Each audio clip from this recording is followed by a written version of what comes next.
श्री ओम नमः सिद्धेभ्यः। जय श्री ओम नमः सिद्धेभ्यः।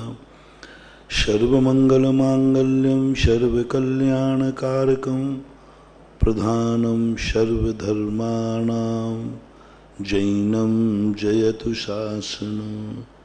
जैनं जयतु शासनं। जैनं जयतु शासनं।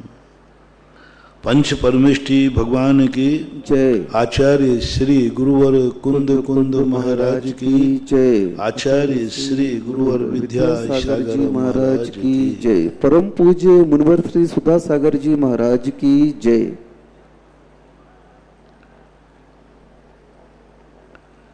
जैन धर्म को श्रमण धर्म के नाम से भी जानते हैं। जितने भी धर्म की परिभाषाएं बनाई जैन धर्म ने, उन सभी धर्मों में हमें अधिकार दिया गया कि तुम जो करना चाहे कर लो। जहां तक द्रव्य की योग्यता की बात है तो प्रत्येक द्रव्य में अनंत अनंत योग्यता बराबर विद्यमान है। पर्यायों की योग्यता हीनादिक होती है। षड्गुण हानि द्रवृद्धि रूप जो पर्याय से होता है, द्रव्य में द्रव्य षड्गुणानि रूप नहीं होता, वो तो त्रिकालिक एक समान ही रहता है। षड्गुण हानि वृद्धि जो चलती रहती है वो पर्यायों की अपेक्षा चलती है। तो योग्यता तो हमारी हमेशा तैयार है हर कार्य करने के लिए, लेकिन हमारे लिए कुछ करना है जो अपने हाथ में है। कौन सी पर्याय निकालना है ये हमारे हाथ में है। प्रकृति ने आपको गेहूं दे दिया, लेकिन कौन सा व्यंजन बनाना है ये प्रकृति नहीं करेगी। प्रकृति के हाथ में नहीं। आज तक किसी खेत से व्यंजन नहीं मिले। भोग भूमि में मिलते हैं, वे उनके अतीत का पुरुषार्थ है। लेकिन कर्म भूमि में तो कोई खेत रोटी नहीं देता, कोई खेत भोजन व्यंजन नहीं देता, गेहूं जरूर देता है। अब निर्णय हमें करना है कि हमें क्या बनाना है। हमारा द्रव्य, हमारा आत्मा गेहूं के समान है। उसके अंदर योग्यताएं अनंत भरी हैं। फैसला हमें करना है कि तुम्हें खाना क्या है, कौन सी पर्याय चाहिए। ये सब का सब हमारे, इसलिए उसको श्रमण संस्कृत है। श्रमण आने जो अपनी इच्छानुसार अपनी पर्यायें निकालता है, अपनी इच्छानुसार पर्याय निकालता है, उसको बोलते हैं श्रमण। श्रम धातु से बना है, परिश्रम करता है। चारित्र को भी हमारे यहां धर्म कहा, दर्शन मूलो धम्मो कहा, दया विशुद्धो धम्मो कहा, वत्तु सहाबो धम्मो कहा। जितने भी रूप हैं सब हमें कुछ संकेत दे रहे हैं, कुछ कर रहे हैं। इसलिए अपन विगत दिनों से समझ रहे हैं हमारी जिंदगी का अनेक अशुभों में एक अशुभ है नियतवाद।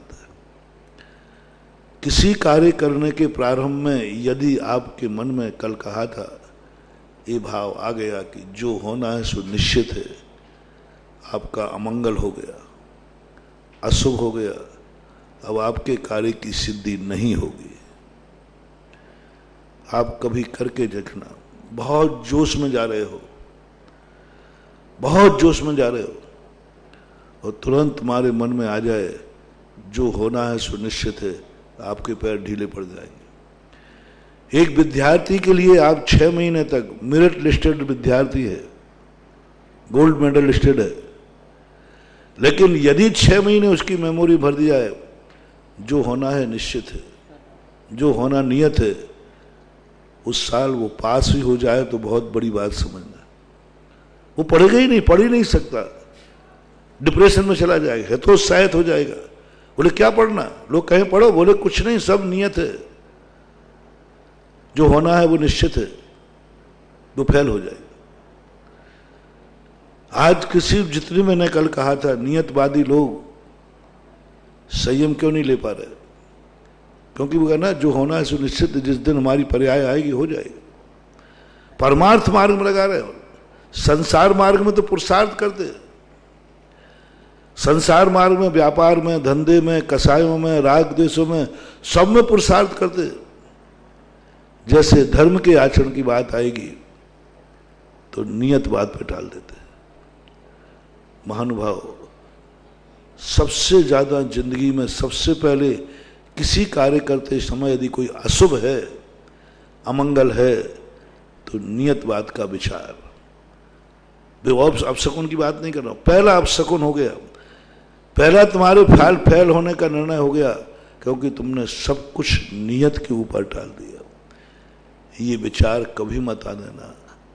सबसे पहले हमारे आत्मा का यह विचार हमारे कार्य के लिए अमंगल है। दूसरा मंगल बाद में होता है, पहले अपना मंगल।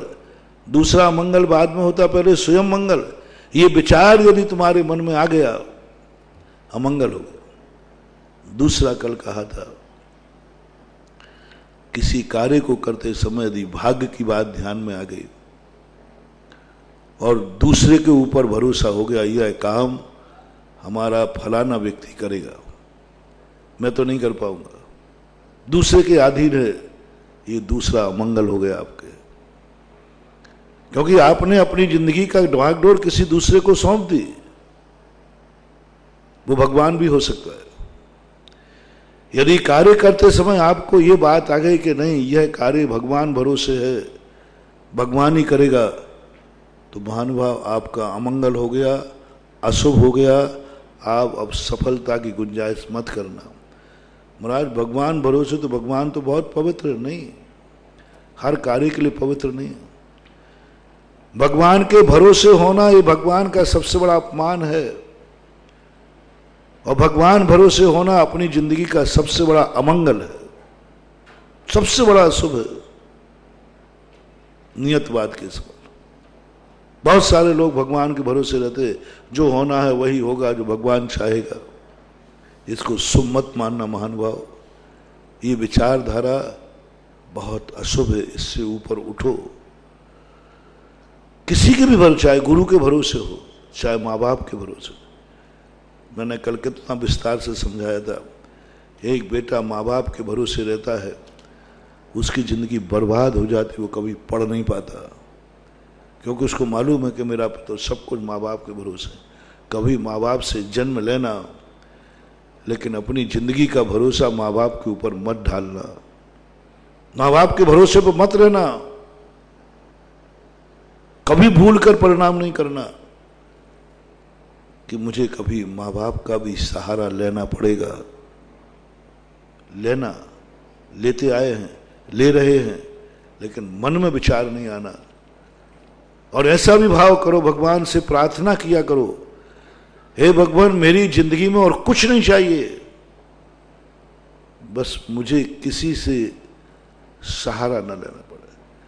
मेरी जिंदगी तेरा भी सहारा नहीं चाहता हूं मैं, मेरी जिंदगी के कार्य में तुझसे भी नहीं कराना चाहता, तेरे भरोसे भी मैं अपनी जिंदगी नहीं चलाऊंगा, ये वरदान मांगने आया हूं मैं।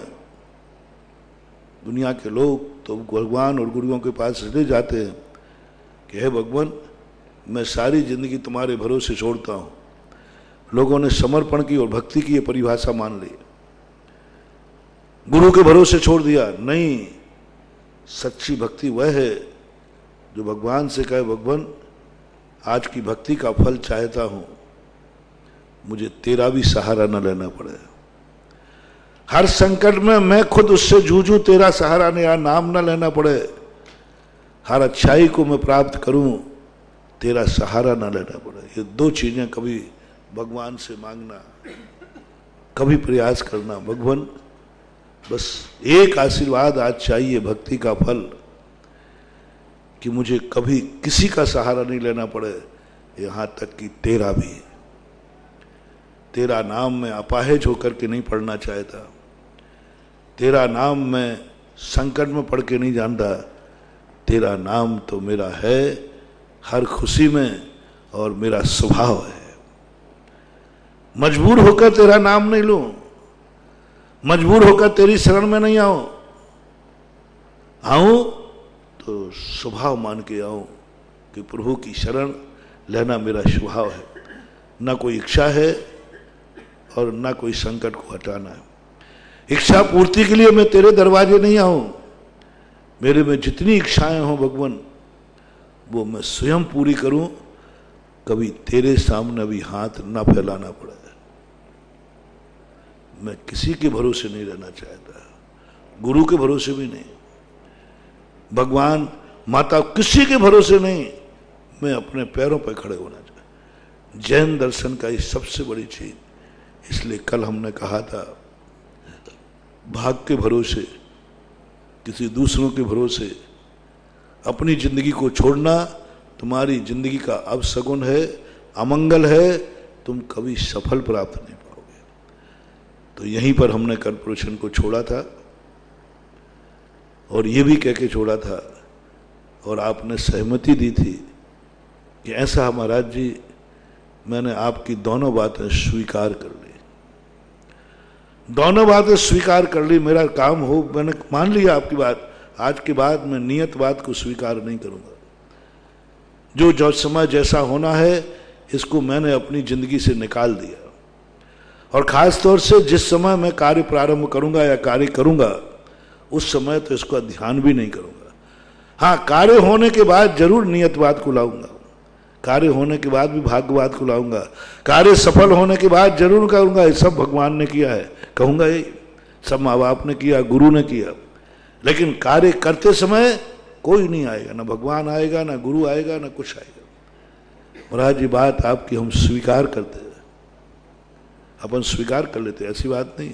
सब जनियों को मालूम है भगवान कुछ नहीं करता, गुरु कुछ नहीं करता, सब। लेकिन एक प्रश्न उठाया था आपने कि महाराज ये मान तो लिया और मन पावर भी बढ़ा लिया कि इस कार्य को मैं करूंगा, भगवान जान रहे हैं इसलिए मैं नहीं करूंगा, मैं जो करूंगा वो भगवान जानेंगे, ऐसा परिणाम कर लिया। लेकिन डर लग रहा है कि सफलता मिलेगी कि नहीं मिलेगी। पढ़ रहा हो, भगवान के भरोसे नहीं पढ़ रहा हो, जो होना है वो नहीं, लेकिन एक डर आता है मैं पास होऊंगा या नहीं। ये डर एक ऐसी समस्या है, उसके लिए प्रकृति कहती, जिनवाणी कहती है मैं तुम्हारा डर दूर कर सकता हूं, उस डर को मिटा सकता हूं। जैसे उदाहरण दिया था हमने, अर्जुन ने सब स्वीकार कर लिया, नियतवाद स्वीकार कर लिया, कर्म करना है, फल की चिंता नहीं करना, ये स्वीकार कर लिया, सब कर लिया। लेकिन एक प्रश्न श्री कृष्ण के सामने रख दिया, मुझे डर लग रहा है कि मैं जीतूंगा या नहीं जीतूंगा। इस डर के निवारण के लिए कृष्ण जी के पास कोई शब्द नहीं थे, शास्त्र नहीं थे, कुछ नहीं था, मात्र एक संदेश दिया उन्होंने, इस डर को मिटाने के लिए सगुन, कोई शुभ सगुन मिल जाए तो ये डर मिट सकता है।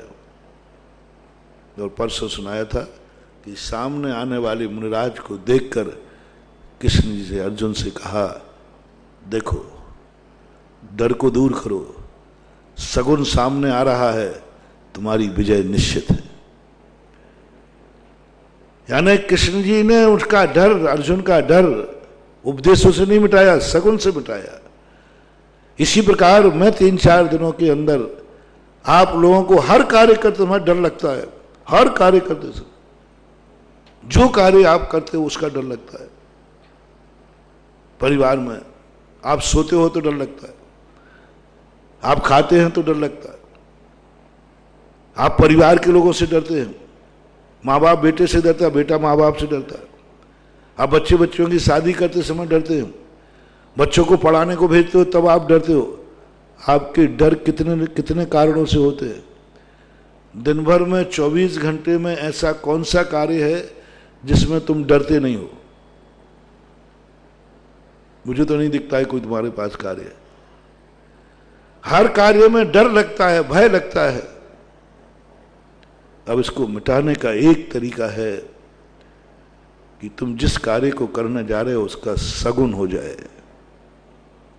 सगुन हो जाए। एक सगुन जो होते हैं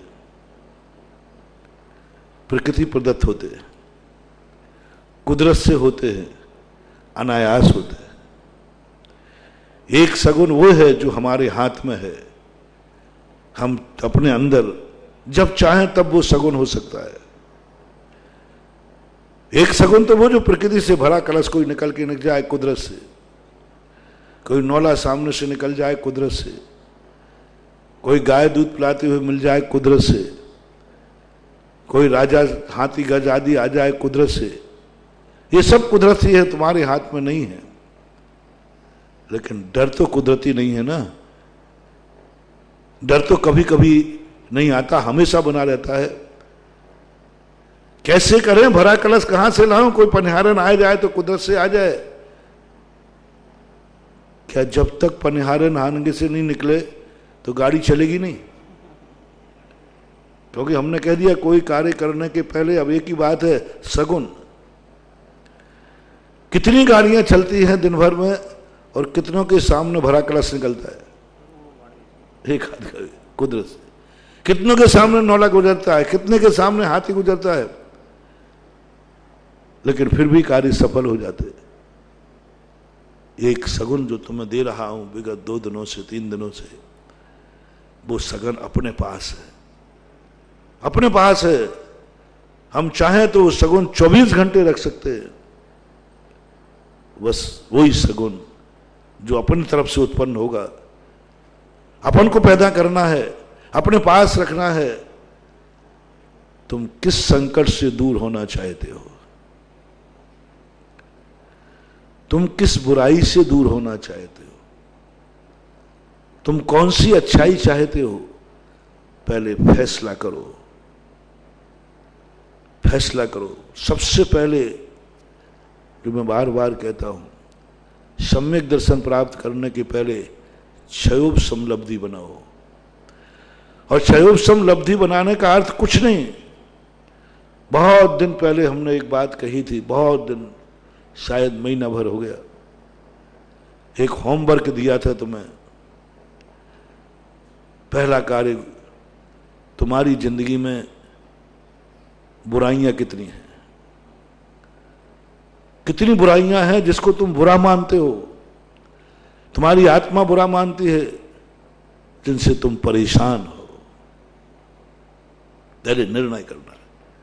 कितनी मंदिर आते रहना, कितने गुरु के पास आते रहना, कितनी भक्तांबर पढ़ते रहना, कुछ भी नहीं मिलने वाला।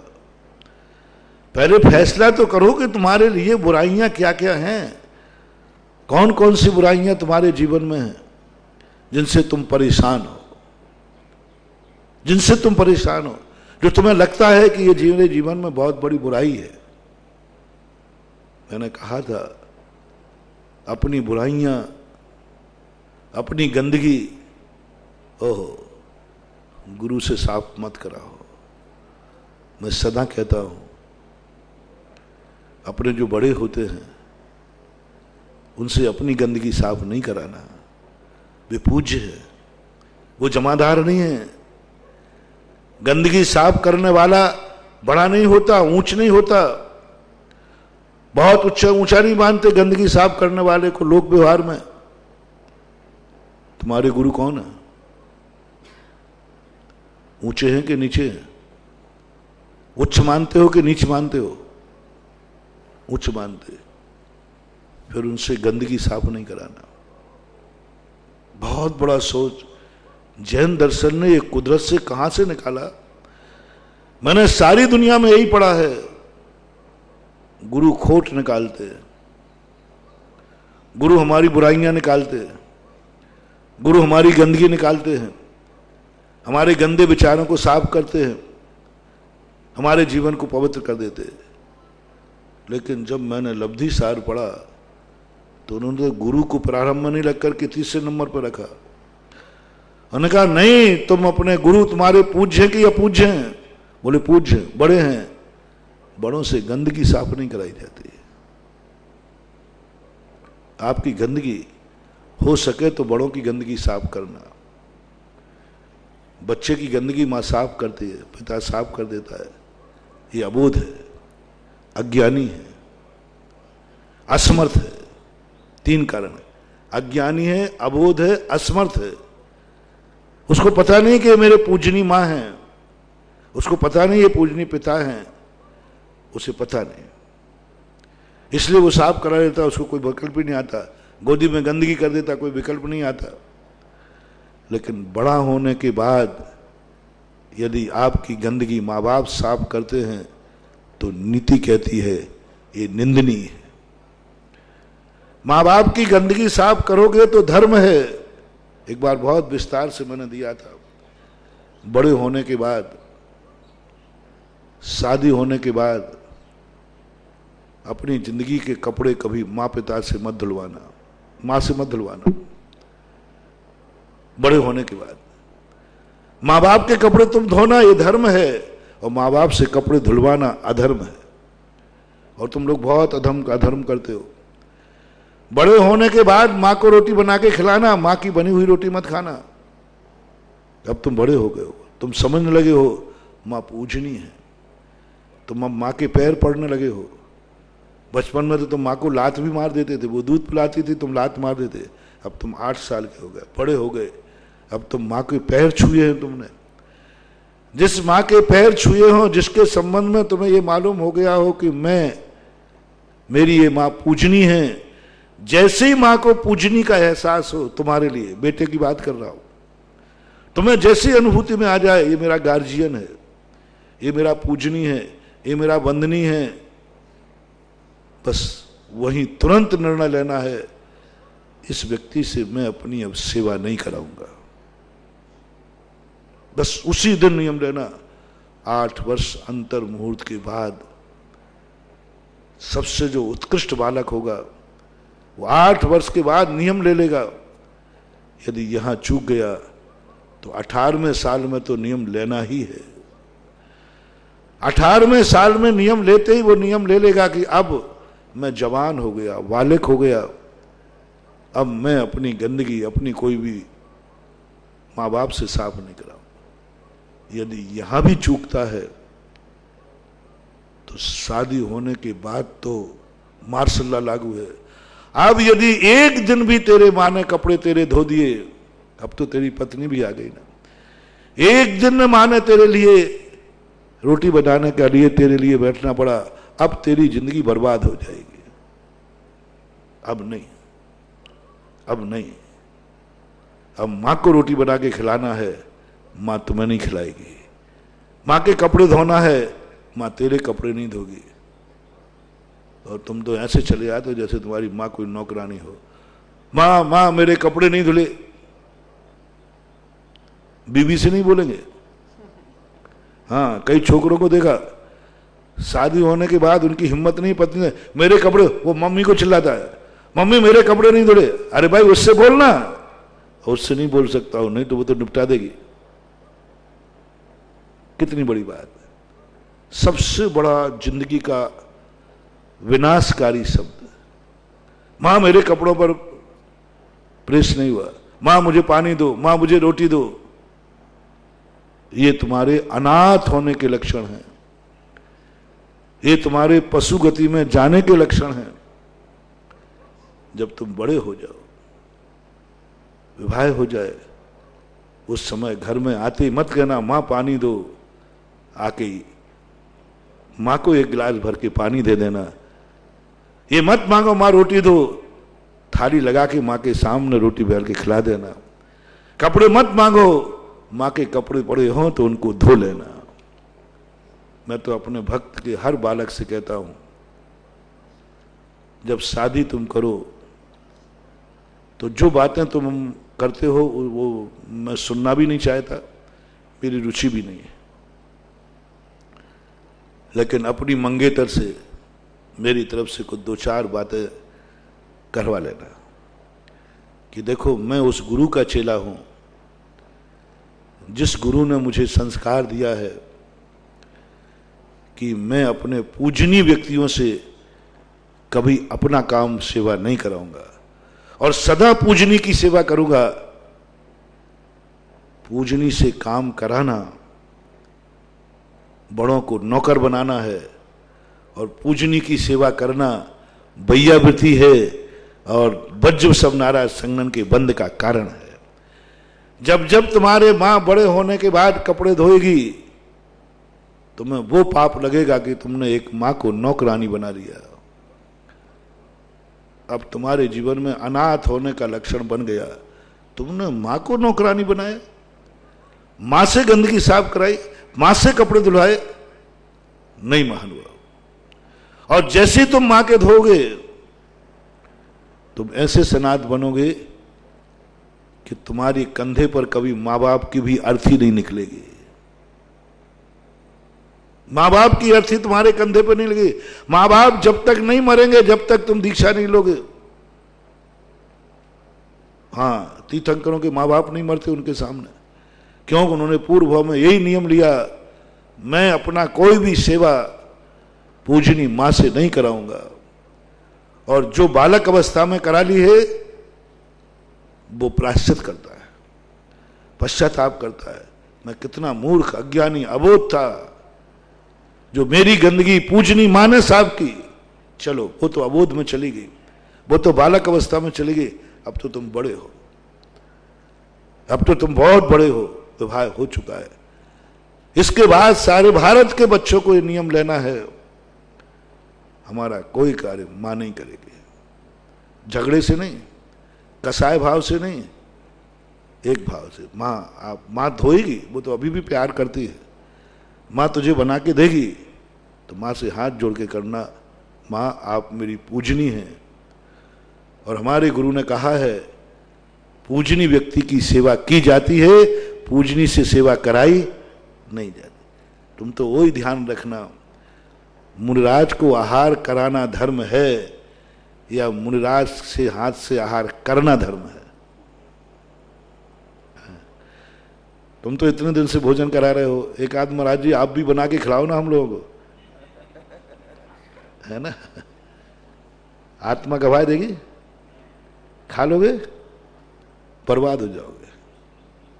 एक दाना यदि भाव भी आ गया, खाने की तो बात छोड़ो, भाव भी आ गया, वो दाना कच्चे पारे के समान जिंदगी में बहुत दुख देगा, अभिशाप बन जाएगा।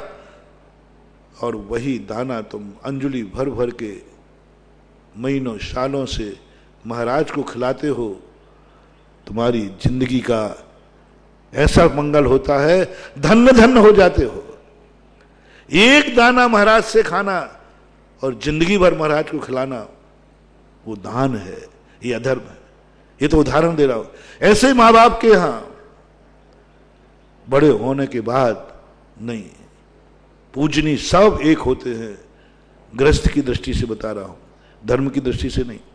वो भी पूजनी है, वो मेरी सेवा नहीं करेगी, मेरी गंदगी साफ नहीं करेगी, और मैं मां की गंदगी साफ करूंगा, मैं मां के कपड़े साफ करूंगा।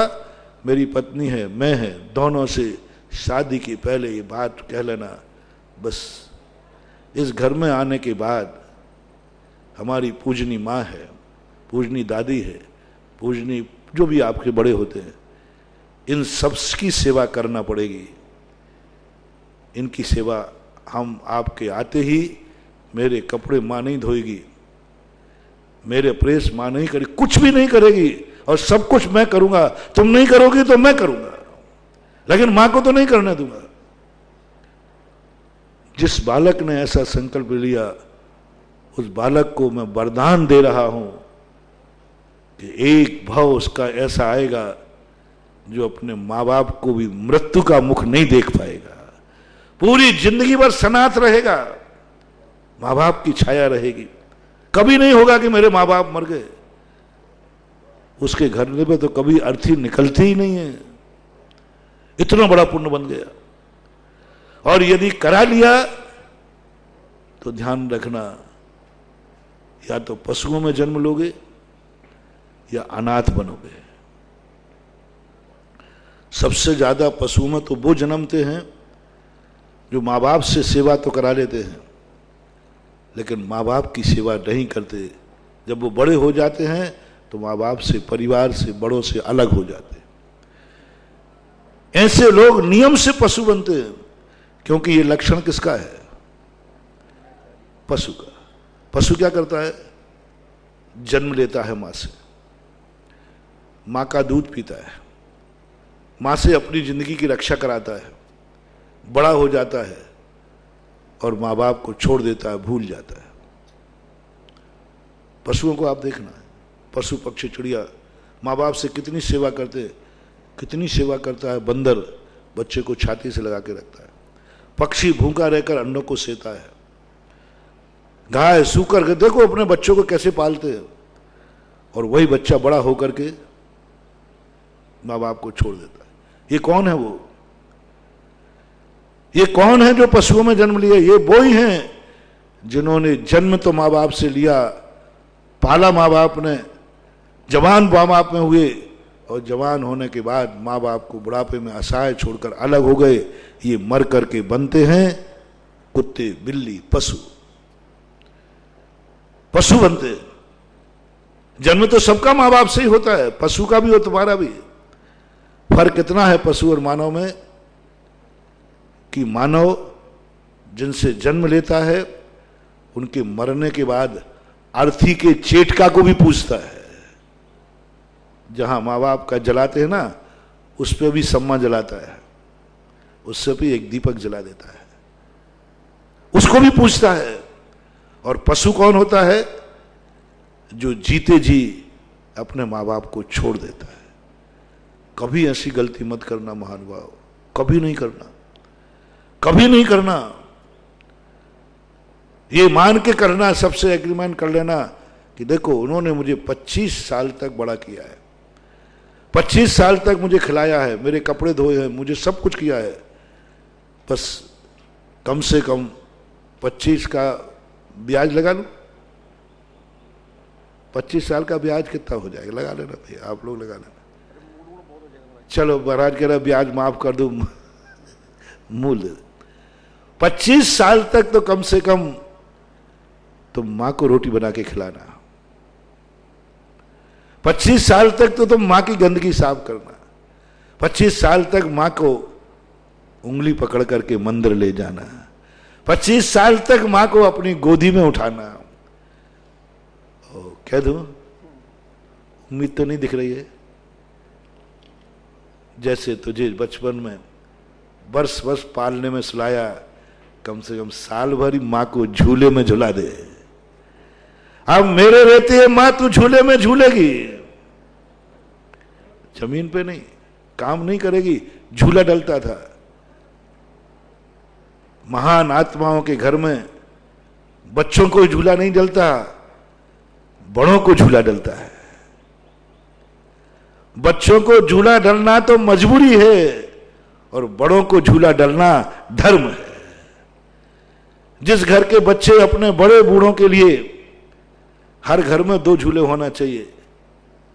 मेरे भक्तों से मेरा कहना, क्योंकि मैं पहले ही कहता हूं कि मैं अपना प्रवचन दुश्मनों को तो देता नहीं मैं तो अपने प्यारे भक्तों को देता हूं, क्योंकि ये प्रवचन, जैसे मैंने कहा था ना एक दिन, आप लोग अपनी कमाई किसको देते हो? दुश्मनों को कि बेटे को? तो मैं भी अपने प्रवचन, मेरी कमाई है, मैं अपने बेटों को देता हूं, मैं अपने भक्तों को देता हूं। हर भक्त के घर में 2 झूले होना चाहिए, एक तो बच्चे का, बच्ची का, संतान का। वो झूला, मेरा भावना है कि मेरे भक्तों के घर में सदा बच्चों का झूला डला रहे, इसलिए कह रहा हूं मैं। महाराज जी, ये बहुत आपका बहुत बहुत उपकार। आपने कहा हमारे घर में खूब बच्चे, कभी भी बच्चों के झूले डले रहे। नहीं तो पहले शर्त सुन लो पहले। हाँ, ऐसे थोड़ी कह दोगे भाई, ऐसे थोड़ी कह दोगे। शर्त ये है कि उस घर में हमेशा बड़े बूढ़ों के लिए एक झूला डला रहे। वो झूला तुम्हें वरदान देगा। मैं वरदान देने वाला कौन होता हूं? मेरे वरदान से यदि सारे काम हो जाते तो अभी तक तुम्हें वरदान दे चुका होता। मैं तो क्या बिगड़ता है, सबको कहता भाई सब खुश रहे। नहीं महानुभाव, मेरे हाथ में नहीं है। इसलिए मैं कह रहा हूं, एक घर में बड़े बूढ़ों का झूला डलो, और कहो दादाजी, दादी जी, पिताजी, मामू, जो भी तुम्हारे बड़े हैं, आपके लिए झूला है। अब आपको झूला झूलना है, क्योंकि आपने मुझे बचपन में झुलाया है, हम तुम्हें बुढ़ापे में झुलाएंगे। ओहो, बैठ जाना। जैसे तुम बच्चा जब तुम्हारा सोता ना पाले में, तो आप लेकर रस्सी बांध लेते हो, सोते भी जाते तो भी झुलाते जाते, सब करते।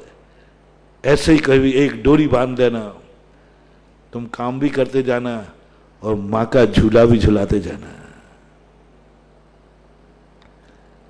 कितने लोगों ने बच्चों के झूले झुलाए होंगे, कितने लोगों के झूले मां ने झुलाए होंगे। बोलो, ऐसे कितने बच्चे हैं संसार में जिसके झूले को मां ने नहीं झुलाया हो, है ना? सबने झुलाया, पिता ने नहीं झुलाया।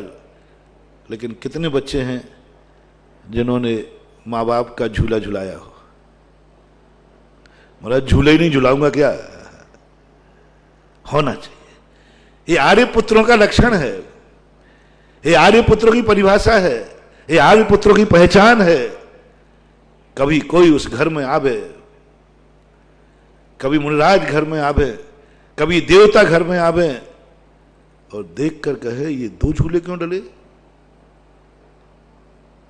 ये तो समझ में आ रहा है, ये तो बच्चे का डला है, ये तो पालना है, ये झूला क्यों डला? तुम गर्व से कहना ये मेरे माँ बाप का झूला है। और दो रस्सियां पकड़ लेना एक साथ। कल्पना करना, एक कल्पना कर रहा हूं, मेरी शेख चिल्ली जैसी भावना है।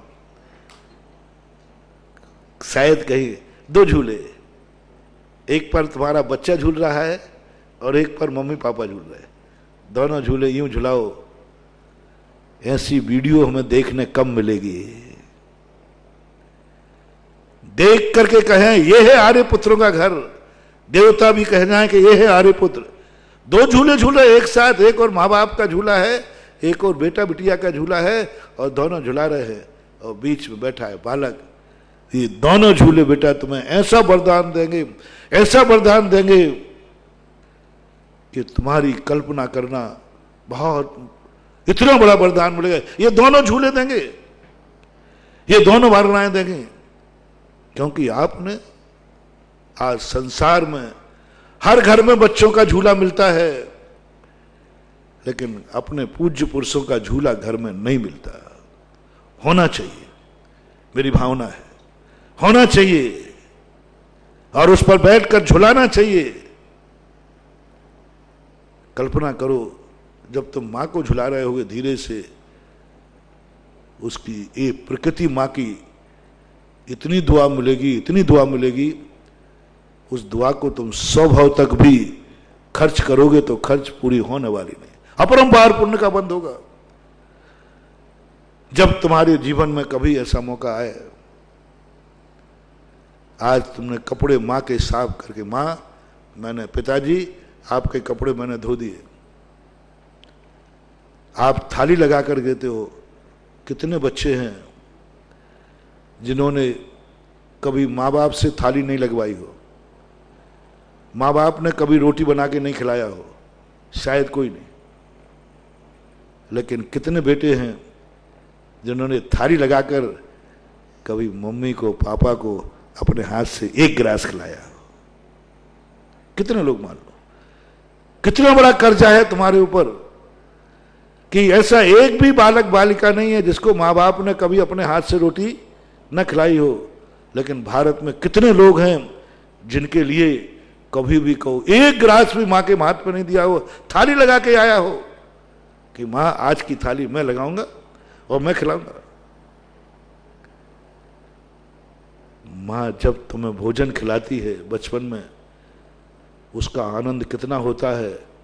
और जिस समय तू उनके मुंह में गिलास देगा थाली लगा करके, उस समय जो दुआ निकलेगी वो दुआ तुझे अनाथ होने से बचा लेगी। मां खाएगी नहीं, मां बहुत स्वाभिमानी होती है, वो खुद की थाली खुद लगा लेती है, खुद खा लेती है। लेकिन मैं तो तुम्हारे लिए कह रहा हूं, तुम्हारे रहते हुए, मां के रहते हुए बचपन में बेटे को रोटी बनाना पड़े, थाली लगाना पड़े, माँ को धिक्कार है। और तुम्हारे विवाह होने के बाद माँ को चूल्हे पर बैठना पड़े, माँ को रोटी बनाना पड़े, तो तुम्हें धिक्कार है, तुम्हें धिक्कार है। माँ नहीं करेगी, वो तो अपने हाथ से बनाएगी, खाएगी, लेकिन तुम्हारा कर्तव्य है कि नहीं, मैं थाली लगाऊंगा, मैं गिलास बना के खिलाऊंगा। आप गिलास तोड़ोगे भी नहीं, बेटा तोड़ेगा, बहू तोड़ेगी। ये संस्कार ऐसे बन जाए, फिर देखो हमारा देश कैसा चलता है। मैं तो कर्म सिद्धांत की तरफ से कह रहा था, बड़ों से कभी अपनी गंदगी साफ नहीं कराई जाती। ये लोक व्यवहार में मैं चला गया, मैं परमार्थ की तरफ जा रहा था। लोक व्यवहार भी संकेत इसलिए बताता हूं कि लोक व्यवहार तुम्हारे जीवन में आ जाएगा तो एक दिन वही आदत परमार्थ में आ जाएगी। तो एक नियम बनाओ अपने जीवन में। और इसी प्रकार परमार्थ क्षेत्र में पूज्यवर नेमित चंद महाराज ने कहा, कहां जा रहे हो? गुरु के पास जा रहा हूं। अच्छा, भगवान के पास जा रहा हूं। तो तुरंत नेमित चंद महाराज कहते हैं, गंदे होके मत जाना, मंदिर गंदे होके मत जाना, ये बाहर का नहाना क्या है? और कहीं जा रहे हो तो नहीं बोला जिनवानी ने। बोले कहां जा रहे? बोले दोस्त के यहां जा रहे। कोई बात नहीं। कहां जा रहे हो? बोले रिश्तेदार के यहां। कोई बात नहीं। सब स्थानों पे जा रहे हो, कहीं नहीं लिखा कि ऐसा लगा। जैसे ही मंदिर की बात आई, जिनवानी कहा नहा के जाना, गंदे मत जाना, क्योंकि तुम पूज्य पुरुष के पास जा रहे हो। उसको गंदगी देखने में नहीं आना चाहिए, तुम्हारा गंदापन देखने में नहीं आना चाहिए। ये बाह्य शुद्धि उपलक्षण है। बाह्य शुद्धि में कहीं ना कहीं अंतरंग शुद्धि छुपी है। जैसे मंदिर में गुरुओं को गंदे हाथों, गंदे कपड़े से अशुद्ध दिशा में नहीं छुआ जाता, बस ऐसा ही जब कहां जा रहे हो? सम्यक दर्शन प्राप्त करने, गुरु से शिक्षा लेने, तो सम्यक दर्शन की भूमिका कहती है पहले गंदे होके मत जाना, गंदगी निकाल के जाओ, गंदगी की लिस्ट बनाओ। इसलिए मैंने गुरु से मिलने के पहले 1 महीने पहले कहा था, क्या आपने अपनी गंदगी की लिस्ट बना ली? क्या आपके मन में कितनी गंदगी है? नहीं, हम तो गंदे जाएंगे, महाराज अपने आप हमारी गंदगी निकाल देंगे। ध्यान रखना, मां तो बेचारी मोहित है, वो अपना पद भूल जाएगी, पूज्यता भूल जाएगी और तेरी नाक पहुंच देगी, तेरी गंदगी पहुंच देगी। नहीं करेगी शर्म, नहीं करेगी शर्म, कोई विकल्प नहीं आएगा। मां बच्चे को गंदगी होना नहीं देख पाएगी, लेकिन ये भगवान और गुरु है, ये गुरु है। तुम्हें गंदा देखकर मुंह फेर लेगा, ये निर्मोही है, ये निर्मोही है। भगवान तुम्हें गंदा देखकर मुंह फेर लेगा, गुरु फेर लेंगे मुंह। वो इतना साहस नहीं करेंगे कि चलो ये गंदा व्यक्ति आया है, मैं खुद इसकी सफाई कर देता हूं। नहीं, मां कर सकती है, पिता कर सकता है, गुरु नहीं। गुरु मुंह फेर लेगा। और तुम्हें गंदगी देखकर गुरु ने यदि मुंह फेर लिया, उन्होंने पीठ दिखा दी, उनकी दृष्टि में गिर गए, उन्होंने छी कह दिया, अब बोलो, गुरु ने जब छी कह दिया, इसका अर्थ अब संसार में तुम कहीं के लायक नहीं। गुरु ने ठुटका दिया, गुरु ने नजर फेर ली, गुरु ने घृणा कर ली, गुरु ने छोड़ दिया। बंधुओं, बहुत सावधान है। हनुमान ने रामचंद्र जी से यही कहा, भगवान आपके हाथ में पत्थर, राम ने पूछा कि हमारे हाथ से पत्थर क्यों डूब रहा है हनुमान, तेरा क्यों तैरता है? तो हनुमान जी कहते, प्रभु आपके हाथ में आने वाला पत्थर कितना भाग्यवान है, और आप ही जिसे छोड़ दोगे वो डूबेगा नहीं तो क्या खाक तैरेगा? आप छोड़ रहे हो उसको। भगवान और गुरु किसको छोड़ते हैं? पापी को, गंदे को, अच्छे को नहीं छोड़ते। अच्छे को तो आप छोड़ने का सवाल ही नहीं।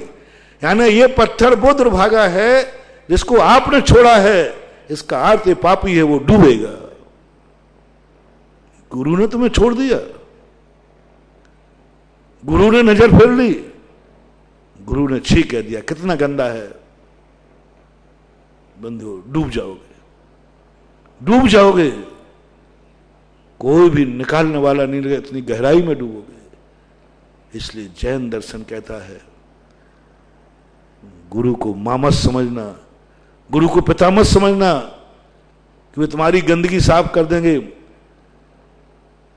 गंदे होकर बालक मां के पास दौड़ता है, मां नहला देती है, लेकिन मंदिर जब आता है व्यक्ति नहा के आता है। नहा के जाना, वहां मत नहाना, नहा के जाना, वहां मत नहाना, क्योंकि वहां नहाना मंदिर को गंदा करना है। अंतरंग परिणामों की तरफ से इतने बार हम गुरु के पास गए, सम्यक दर्शन नहीं हुआ। इतने बार अपन भगवान के पास गए, अनादिकाल से सम्यक दर्शन नहीं हुआ। क्यों? क्यों? क्योंकि गुरु ने मुझे स्वीकार ही नहीं किया। क्यों? क्योंकि गंदगी थी, गंदगी थी। भगवान ने स्वीकार ही नहीं किया क्योंकि हम गंदे थे। मन गंदा था, वचन गंदा था, काया गंदी, सब कुछ गंदा ही गंदा भरा था, बुराइयों से भरे हुए थे। इसलिए नेमीचंद महाराज कहते पूज्यवर, गुरु दर्शन करने के पहले बुराइयों की लिस्ट बनाओ। ये काम गुरु से मत करने दो। मुझे बहुत शर्म आती है, लेकिन मैं क्या हूं?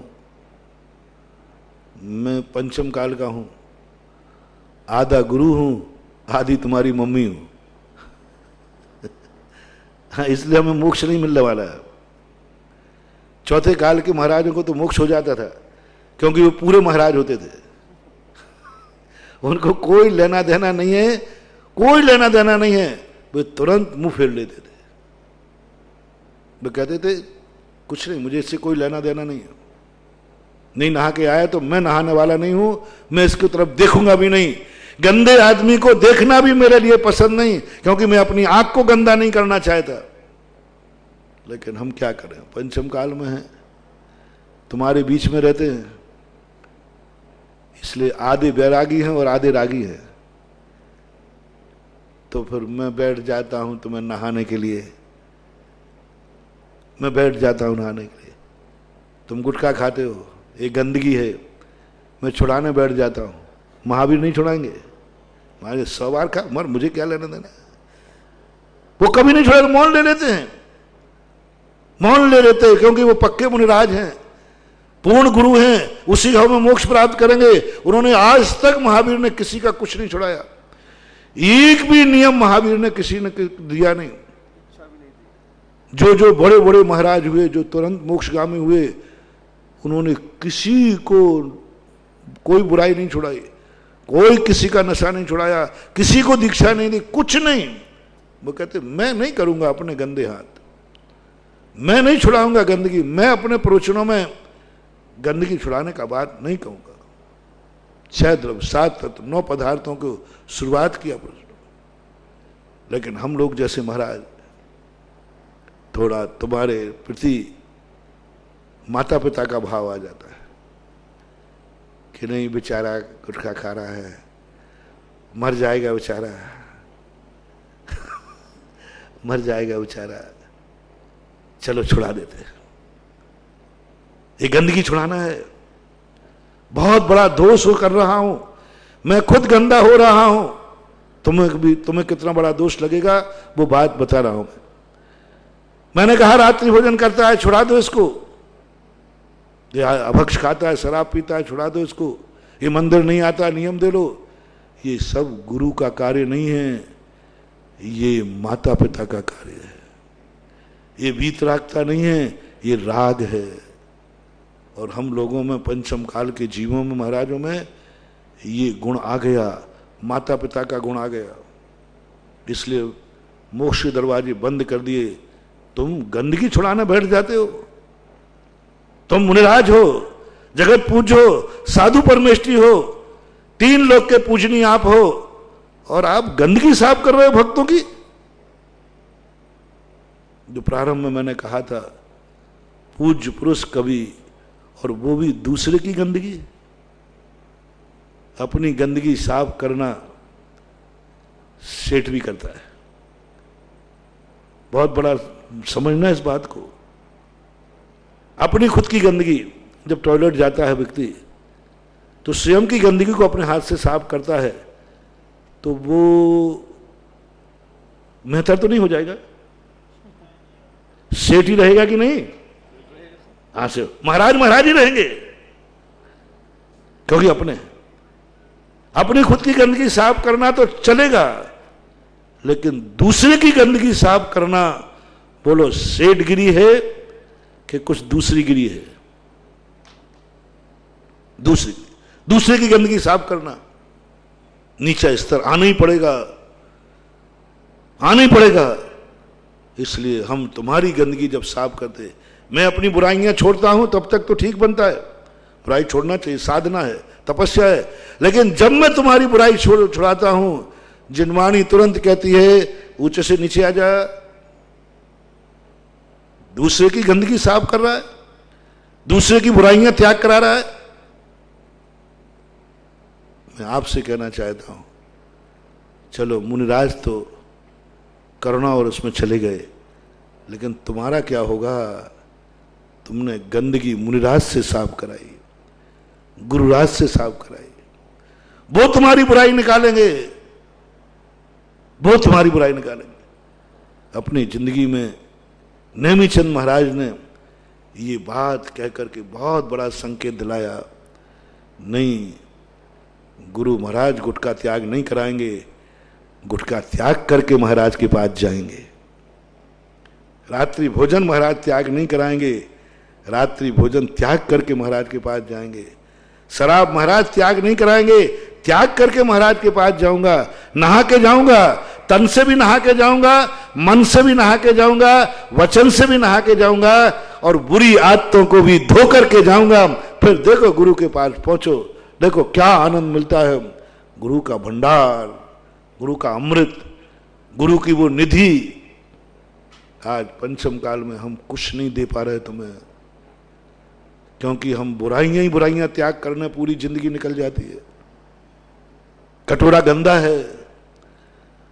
हमें आहार के समय, अब पहले कहते थे लोग कि महाराज जाते थे तो व्रत देते थे,